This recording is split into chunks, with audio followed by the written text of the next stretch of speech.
Les vêtements et armures d'Astérix le Gaulois sont-ils fidèles à l'époque historique? Voilà une grande question. Eh bien écoutez, c'est assez simple, bien sûr que non. L'histoire se situe pendant la guerre des Gaules. Les Romains, on va commencer par les Romains, tiens, pour changer un petit peu. Les Romains du temps de César n'étaient pas du tout habillés de cette façon-là.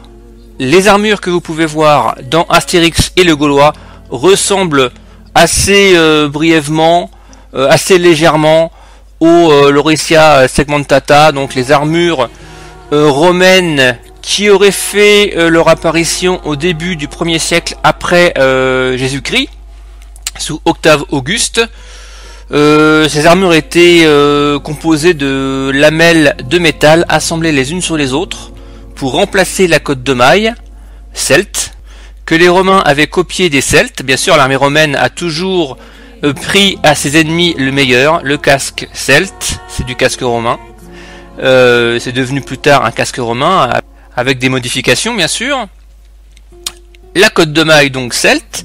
Donc le romain qu'on peut voir dans Astérix le Gaulois ressemble vaguement à un légionnaire romain, je dis bien vaguement, du 1er siècle après Jésus-Christ, en sachant en plus qu'à cette époque-là, quand la Lauricia segmentata est apparue, la cotte de maille resta majoritaire, on pense.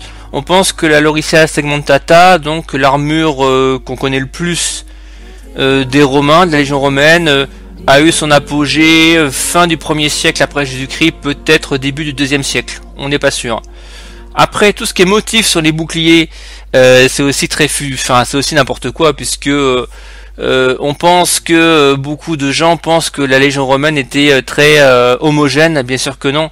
Il n'y avait pas à l'époque d'usine à la chaîne, et l'armée romaine est une armée latine, en plus assez exubérante. Les latins sont assez exubérants en général. Ils montraient aussi leur richesse à travers leurs vêtements. Donc les plus riches avaient des belles couleurs saillantes, des couleurs rares comment vous expliquer, à teindre, comme le bleu, comme le violet, etc. Ceux qui avaient moins de moyens avaient des tuniques de couleur rouge ou blanche, qui étaient plus accessibles au niveau teinture et moins chères. Les motifs des boucliers étaient très variés, très variés.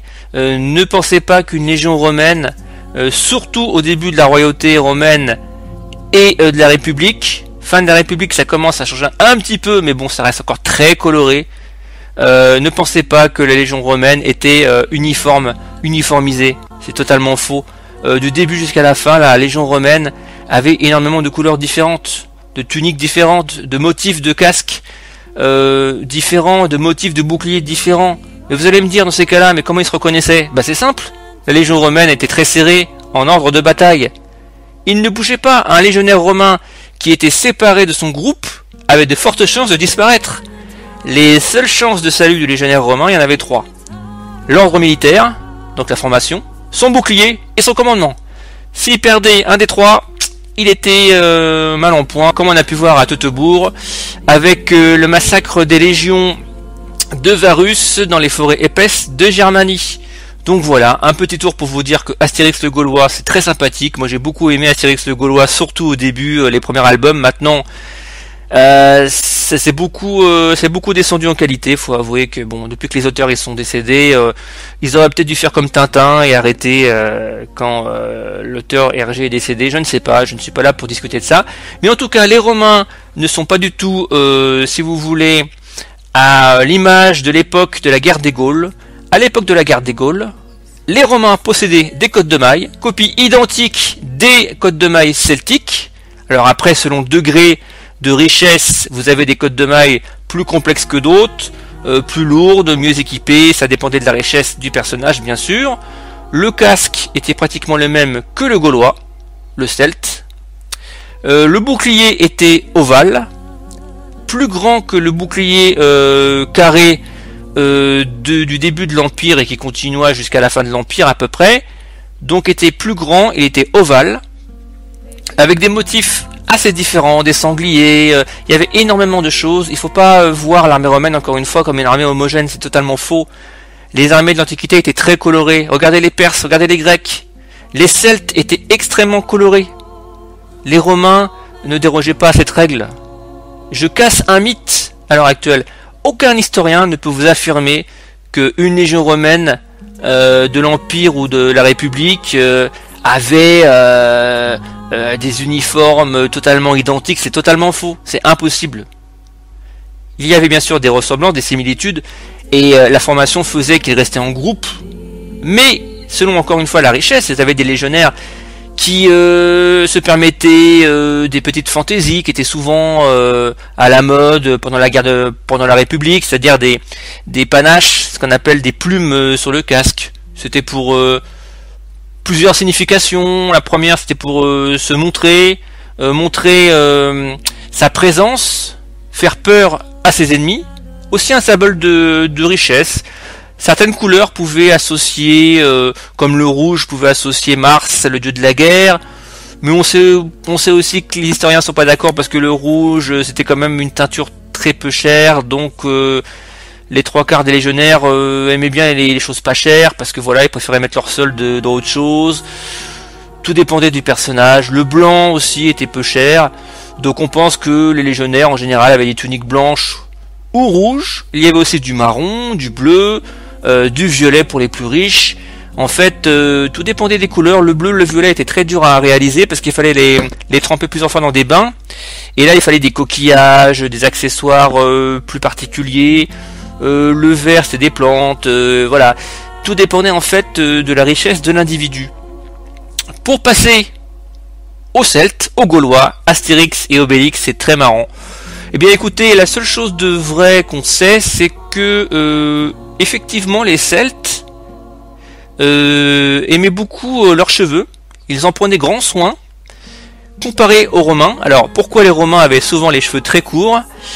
Puisque un légionnaire romain ne voulait pas se faire tirer les cheveux en plein, comment dire, en plein champ de bataille et se faire attraper par les cheveux par la tignasse et se faire égorger ou décapiter. Que les Celtes n'avaient pas ce regard-là. Les cheveux étaient très importants pour les Celtes, donc ils avaient des cheveux souvent très longs, enfin mi-long, très long, ça dépendait, ou long. Et la moustache, voilà, les Celtes avaient, c'est vrai, de longues moustaches. Le reste, c'est de la fumisterie, hein, il faut avouer. Donc effectivement, le bre était le pantalon classique des Celtes, hein, que les Romains ont aussi bien sûr copié et accepté dans leur armement, équipement pour l'hiver principalement, quand il faisait plus froid. Sinon les tenues bariolées et tout, avec des grands traits, vous savez, rectangulaires et tout, à l'écossaise bien sûr. Les Celtes possédaient ce genre de couleur. Les Celtes étaient très colorés, hein. Je vous dis encore une fois, il faut savoir une chose, les armées de l'Antiquité étaient très colorées. Voilà.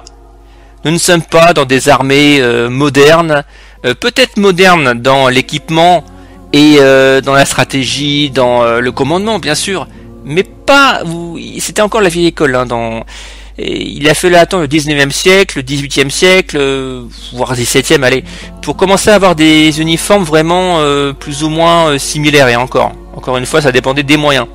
Bien sûr, c'est Marius, hein, le général Marius, qui a commencé à faire une armée de métier avec la Légion romaine, vu tous les revers que les Romains ont connus à cette époque-là avec les Germains et bien sûr les Celtes, hein, depuis des siècles. Mais on commence vraiment à voir une armée de métier, une armée avec des soldes régulières et des lopins de terre réguliers et marqués, écrits à l'encre blanche, enfin à l'encre noire, pardon, sur du papier blanc, c'est mieux. À l'époque d'Octave Auguste, voilà, c'est lui qui a vraiment inauguré ça, qui a voulu faire une armée de métier à 100%. Voilà, déjà à la fin de l'Empire, à la fin de la République, sous César, il y avait déjà des armées de métier, des vétérans qui se battaient pour leur chef, voilà, et puis c'était plus des soldats paysans, vous savez, comme à l'époque de la royauté, où ils se battaient, le chef du coin levait une armée de paysans, ils s'habillaient comme ils pouvaient, à la grecque, hein, parce qu'à l'époque c'était plutôt de l'armement grec, et voilà, au fil des siècles ça a évolué.